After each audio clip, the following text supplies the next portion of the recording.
What makes a good event for me is that there's great takeaway for everybody attending it. From my perspective as a speaker, finding out who the audience is, how big the audience is, what they want the outcomes to be, so I can do my homework and really make the presentation interesting and relevant to the audience. Yep. So for me, I do my homework on. Then from the audience point of view, really, they don't care who I am or what I've done. What they want to know is what's in it for them and how is it relevant to them and what are the takeaways.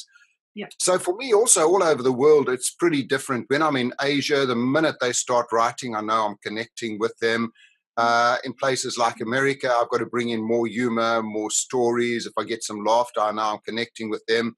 So also working around the world is knowing your audience and what they want and what connects with them. So great event is really people leaving there with great takeaways that they actually do something about. Really like what you had to say about different audiences globally and how you can tell when an audience is engaged and what people like.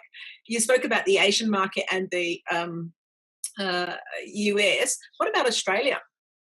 Well, I've been coming to Australia for 20 years. I love Australians. Mm-hmm. And what I like there is I can give them a bit of stick and they give me a bit of stick back again. Right. The Australians don't like bragging. They don't like you telling them how wonderful you are. You do it in a very much more subtle way over there. And also you've got to understand the different audiences, even around Australia. If I'm speaking in Perth, it's going to be very different to speaking in Adelaide or Sydney. You know, even the way that our dress would be different in Adelaide to Sydney. But I love the Australian audiences.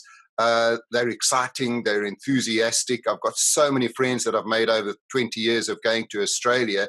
And it's almost a second home to me. My grandfather was actually born there and he was an Olympic cyclist for Australia. Oh my goodness, so what do the Australian audiences respond to? You said they don't like bragging, but what if you were saying like Perth, Adelaide, Sydney, do they want different things from you, from the same kind of presentation? So if you were doing something on like the importance of body language, one of the topics you cover, would they want different things?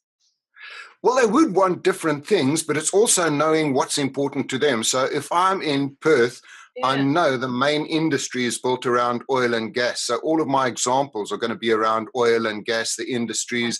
So someone sitting in the audience can relate to that and say, actually, that's my kind of business. I do a lot of business in the oil and gas.